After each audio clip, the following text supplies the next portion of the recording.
Good afternoon. We've done a really good job of starting already almost 15 minutes late, so we'll keep everything concise, but that's down to all of you. I hope you enjoyed the lunch. Sushi was my favorite. I'm sure everyone enjoyed it. A massive welcome to InsurtechLIVE 2024. My name's Nigel Fellowes-Freeman. I'm the CEO and founder of Canopy. And I just wanted to comment on, I'm from the UK, and it generally is mediocre weather in the UK. So sunshine, there's always a smile on my face, and hopefully it's a really kind of good prospect for having a wonderful day today. It's a real kind of privilege to host today. I've been part of the community for a little while, and to be able to kind of be a little smaller, slightly bigger part of it today is a real privilege of mine. But it's so wonderful to see so many innovative minds, I guess, in the room. Really, a really broad kind of across the value chain in terms of kind of tier one carriers through to, I guess, kind of big consulting houses, all the way down to the startups that we'll be seeing kind of pitching for bragging rights, as well as some goodies later on this afternoon. And so I think we're really all here with like a real common value. And that value is really kind of to try and all come together to build a more prosperous and more vibrant and more kind of accessible insurance industry. And I think kind of Insurtech Australia are doing a wonderful job at that. And I think the testament to that is last year sold out and made a bigger venue this year, sold out again. And so it's a massive thanks and to Simone and the entire Insurtech Australia team for doing a wonderful job of driving the industry forward.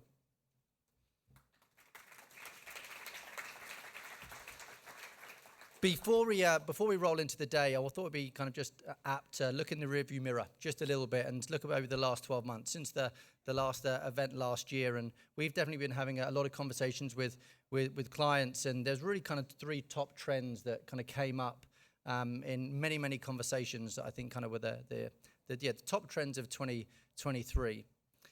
The first one was cybersecurity and data protection. I think it's something that we've all seen kind of happen in our industry, but more broadly across all of the sectors. We've seen the leaks, we've seen the hacks, and so it's kind of really become a really business critical thing that everybody's now kind of taking very seriously and implementing. And I think we really went from lifted up a stage in 2023. And then there's a great conversation a little bit later today into some really kind of practical strategies that some companies are taking to make that happen. The kind of second key trend we saw was cybersecurity. Was the ESG. And ESG is something that maybe hasn't always been on the top of everyone's priority list, but I think it's really ramped up now. And I think we saw a lot of companies get fit last year when it comes to ESG, really start to understand supply chain. And we know the EY folks a little bit later this afternoon will just be touching on some of the regulation that's coming. And so it's going to be something that's going to be forced. And I think it's not just the big guys that's going to get impacted. It's going to be really the kind of the vendors that are kind of supplying them as well are also going to get impacted. So we saw some people start to get fit last year, but I think that's going to be a really trend that will continue. And how can I stand up here with not talking about generative AI? It was 12 months ago, ChatGPT had just come out. Everyone was starting to experiment with it, play with the interface, see what it could do, and it was opening everybody's minds. And I think 2023 was really the evolution of it going, kind of the conversations that we had in terms of with our customers and in boardrooms, was it going from this kind of experimentation phase into really becoming kind of production ready, becoming a really fundamental, essential part of how you kind of change a customer experience, how you change a customer interaction. And I think it's really just in the early stages, but we're really seeing that start to kind of productize in the last year.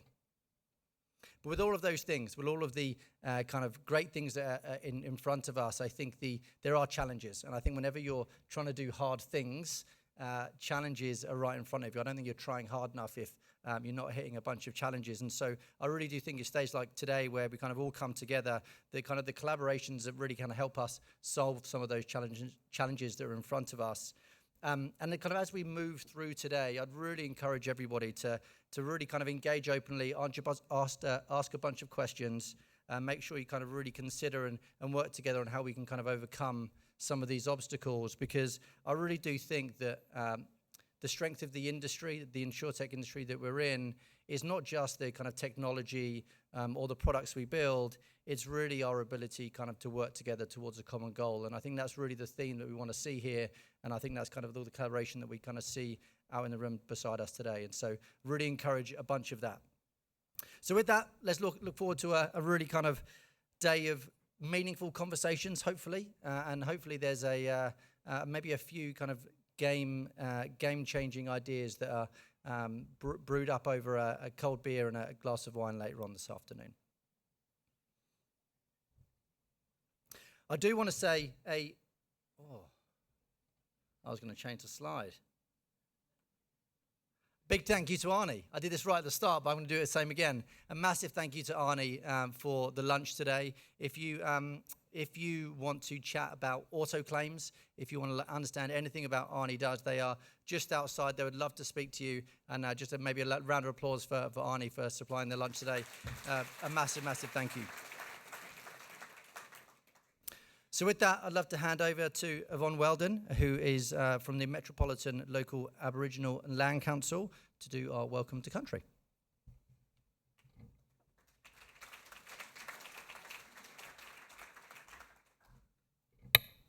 Good afternoon, sisters and brothers, all genders and identities. As was said, my name is Yvonne Weldon. I am a Wiradjuri woman from Cowra, here in New South Wales. From the waters of the Clare, which later became known as the Lachlan, and of the Murrumbidgee Rivers. I am a representative of the Metropolitan Local Aboriginal Land Council, who are the culture authority under the Aboriginal Land Rights Act for the land we are gathered on.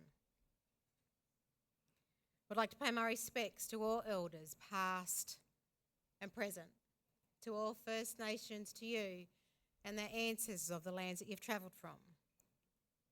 As we're gathered here today, I'm not sure if some of you are aware, but it is actually the anniversary of the national apology that took place some 16 years ago. It's an important part of reflection of where we're going, if we remember where we've come from.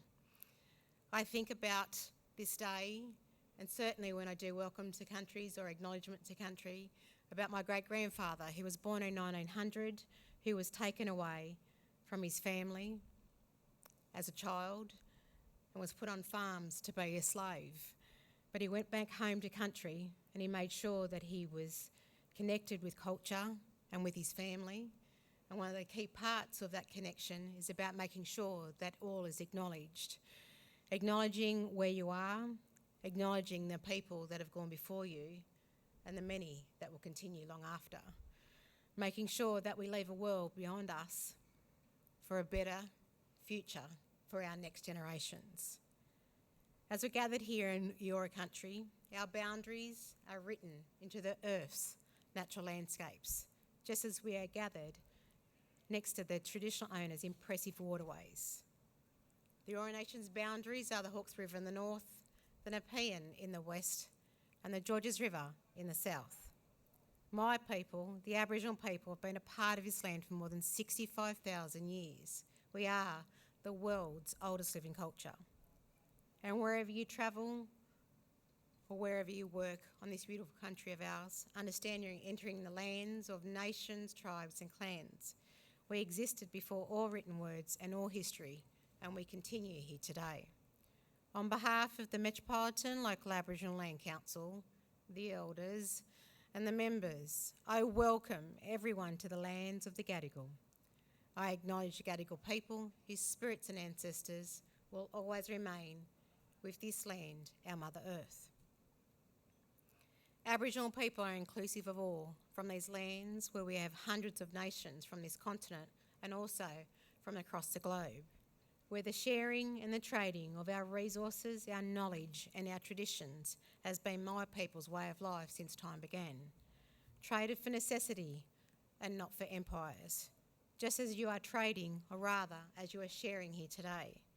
Your insights into insurance and technology, but also in all parts of our lives, our world. It's not just the technology that has the intelligence, it is the brilliance of every one of you, your innovation in the industries, and to those around us to use those opportunities to make a positive difference for all. all of us together can bring about positive changes to multiple generations, from our ancients to a relevant world into our digital contemporary one, bringing my people, your people, and all our people together.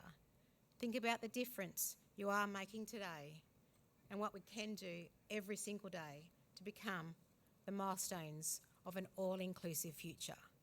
To make that future possible, let us all draw upon my people's spirits as we continue on our journey.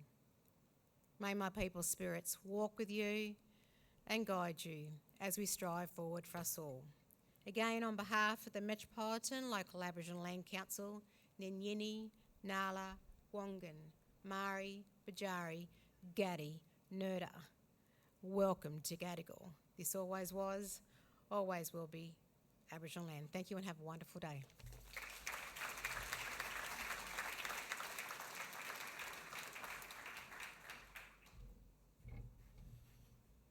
That was wonderful. Thank you so much. So the next person to bring up on stage.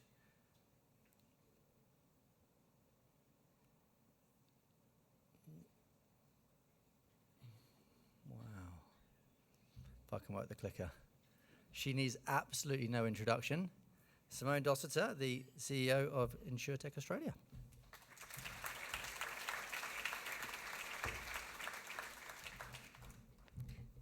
Thank you, everyone. It's so great to see you all again in this great new venue.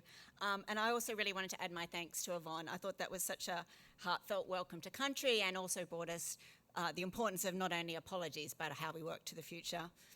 And I pay my respects to elders past, present, emerging, and the traditional owners of the land.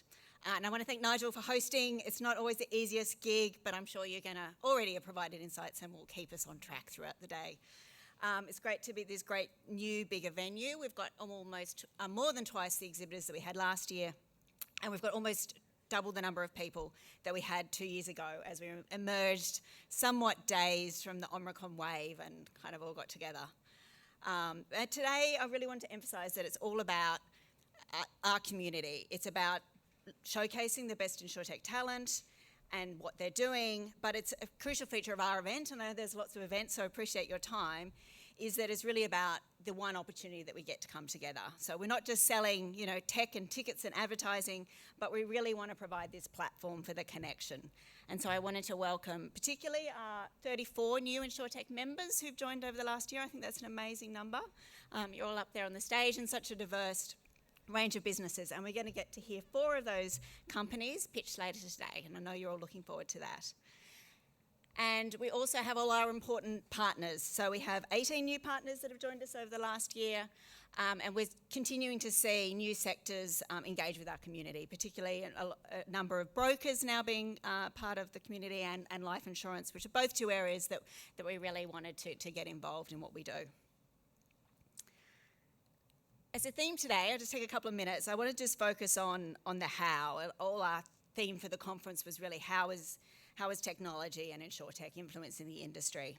And so we're going to be sharing ideas and successes, and we're going to hear from both local and global. We're going to hear from the startups and from the incumbents. But what I sort of see is kind of really important in what we're doing today and over the next 12 months is really about how do we create this world-leading ecosystem that we want to have? And I think we need to do that. We need to be curious. Insurance is such an interconnected and interdependent industry. It goes across all segments of society and all sectors. An old boss of mine in the reinsurance industry used to say that insurance is team sport. We need to work together. So we need to be generous and open in our conversations, not just getting our message across, but hearing what others have to say. And I always love to hear stories. Recently, one of the Insurtechs shared how they'd gone to our broker event last year where they really sort of understood some of the challenges that the brokers are facing in their operations, and that really launched them in a new direction of the business. And I think those are the great examples that we really want to see.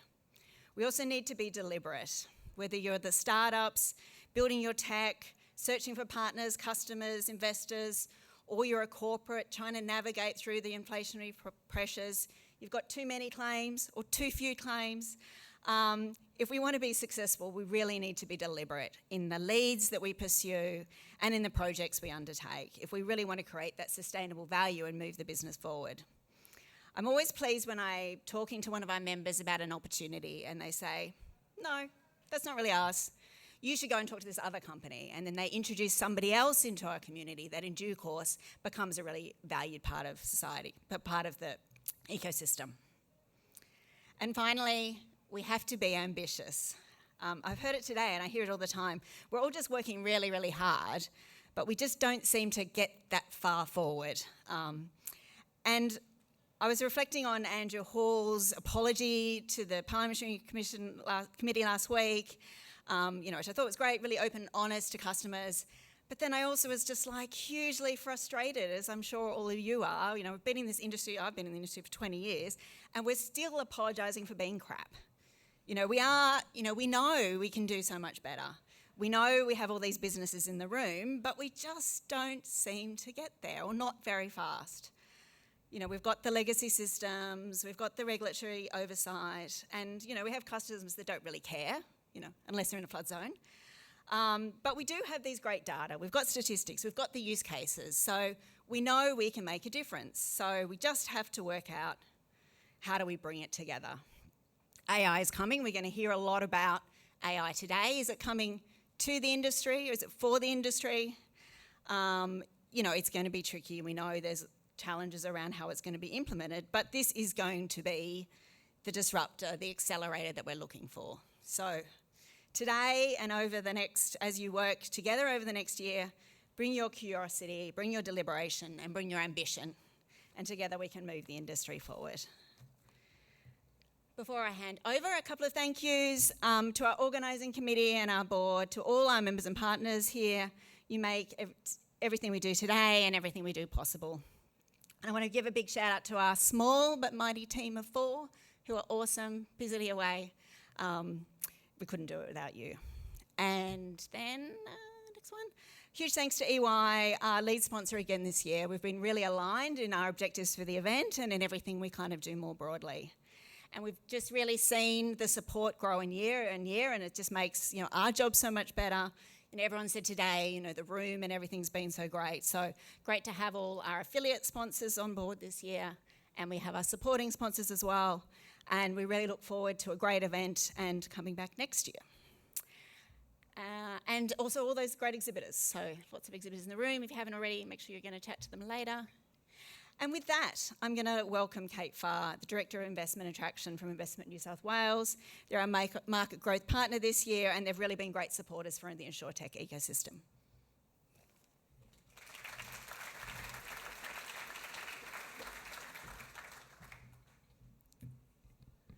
Thank you, Nigel. Thank you, Simone, and also thank you, Yvonne, for the very thought-provoking welcome. I'd like to thank Insurtech Australia for having us here today as the government partner and for formally inviting me to open the conference. The New South Wales Government, along with every one of you in the room, recognises the importance of Insurtech as part of New South Wales and Australia's thriving technology ecosystem. One thing we repeatedly hear from the technology sector is the need for industry to collaborate and work together, and that's something Insurtech Australia rightly puts its focus on, and it's great to see events like today bring discrete parts of the tech community together. Insurtech's goal to make Australia a world leader in Insurtech is exactly the sort of ambition that we want to drive us forward and we need in Australia to put us on the map. With our outsized $1.67 billion technology sector, now the 3rd largest contributor to GDP in Australia, and a mature regulatory environment, although I just acknowledge the challenges you've raised, Simone, and insurance industry, we're well positioned, I believe, to be a forward thinker in insurance innovation and a strong test market. At Investment New South Wales, we have a number of initiatives to support the tech sector at large. Next week, for instance, FinTech Australia, supported by Investment New South Wales, will be hosting a banking reverse pitch, allowing emerging tech businesses to understand the problems facing 2 of the big 4 banks in Australia and provide novel solutions. And we're opening that to international businesses to take part. We're also developing a world-class technology hub. Some of you probably are aware of Sydney Startup Hub. We've also got the Sydney Scale-Up Hub down towards Central, and we're really fostering the ecosystem around Tech Central, which is a place where world-class universities, ambitious startups, scale-ups, high-tech giants and the community collaborate to solve problems, socialise and spark ideas that we hope will change the world. We've recently also launched an international landing pad this year within the Sydney Startup Hub. So it's a dedicated co-working space to support overseas scaling technology businesses to establish in New South Wales. So if you have any of those businesses that you're connected with, or you happen to be one in the room, please come and have a chat with our team. And a number of businesses here today have taken advantage of our Going Global Export program, giving businesses the opportunity to expand overseas with a comprehensive 6-month supported program. Whether you call New South Wales home or have travelled interstate or indeed internationally, I'd like to offer you a warm welcome to New South Wales and congratulations to Insurtech on Australia on an ever-growing event. I wish you all the best for the day ahead. Thank you.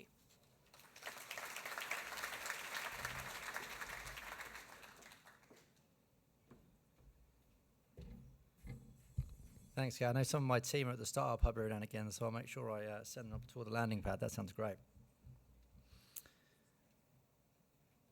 So next we're going to kind of introduce our first panel. Our first panel is possibly on one of the most pressing issues of our time, and that's climate. Especially in the insurance industry, should I mention Queensland? I know we all kind of roll over a little bit when we think of that. The title of the session is How Could Insurtech Be a Game Changer for Insurers in Helping to Tackle Climate Changes?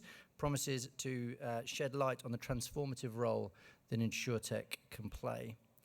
And it really kind of, I think when I'm really looking for the conversation, it's going to shed a bunch of light on what regulatory capture is coming, how do we need to think about it in terms of an industry, in terms of the different groups, different size of businesses, and how we're all going to be impacted on a daily basis. And we've got Andy Parton here from the EY team. He's a Sydney-based partner from EY and leads the insurance technology consulting practice.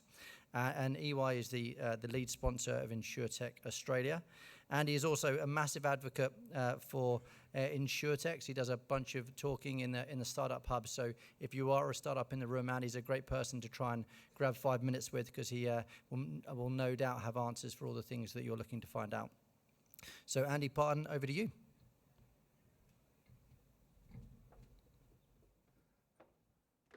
Thanks, Nigel. That's a bit of a big intro to live up to. Just before we get into the content, I am conscious I'm the one standing between you and some amazing speaker topics. Just on behalf of EY, I'd like to welcome everyone here. Thank you for coming.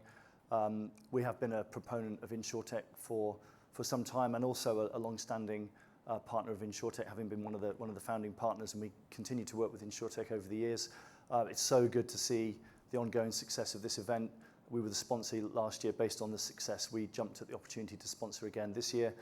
I'm really pleased that I've got some of my colleagues here talking about some really interesting topics. So we'll jump into climate and our views on the role of tech and what the role of tech could be in climate. We've got Portia later on chairing a panel on AI, obviously another topic of great importance and experience. Out of the booth, one of my other colleagues, Lucas Bowers, our Asia Pac AI leader, so he's a great person to come and talk to. So please come and see us at the booth, come and see the other exhibitors. We've got a bunch of stuff to give away, as the others have. We've got a competition to win a $500 JB Hi-Fi voucher, if that's more interest than AI and climate to you. Could quite possibly be. So without further ado, we've got Lara Gaede, who's lead of our ESG and climate practice, and Rebecca Macpherson, who's part of that team focusing on AI and data, posing the question, how can Insurtech be a game changer in helping insurers tackle climate change? Lara and Rebecca, thanks.